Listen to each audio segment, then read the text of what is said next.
Last week, the Lion City Central Bank gave an in-principle go-ahead to payments network Ripple Labs' application for payments license. Rahul Advani, Ripple's policy director for Asia Pacific, joins us right now to break down this landmark development for the company and to dig a little in on the details. Rahul, great to see you. Thank you for having me, Angie. It's a pleasure to be here.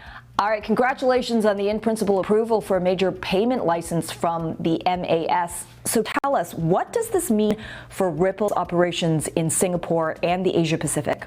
It allows us to offer regulated digital payment token products and services, which will enable us to better support and scale the use of on-demand liquidity, or ODL, by our customers in Singapore and across the APAC region, and that are looking to explore blockchain and digital asset technologies for their cross-border payment and treasury use cases. With on-demand liquidity volumes surging in Asia Pacific, we know that there's great appetite from customers in the region to engage and explore with blockchain and digital assets.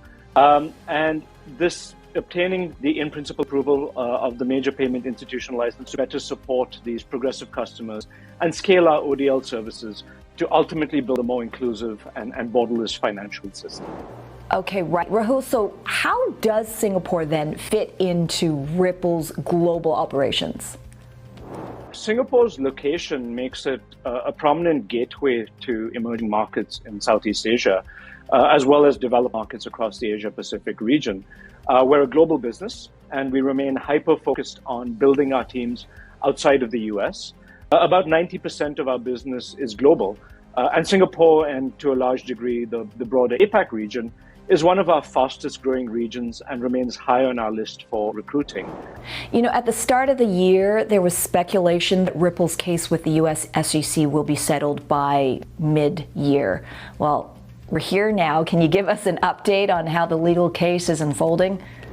We continue to push for a speedy resolution, and we look forward to proving that Ripple did not violate securities law and that the SEC never provided Ripple with fair notice that its actions would ever be prohibited under the law. The decision and timing is ultimately up to the judge. We don't have any control over that.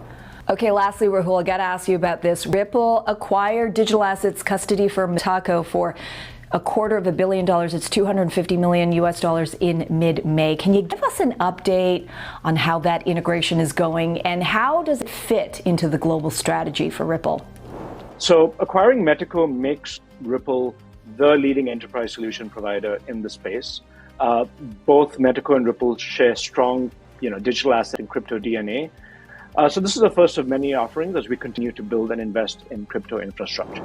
All right, Rahul, thank you so much for joining us on the show. Really appreciate it. All right, everyone, time for a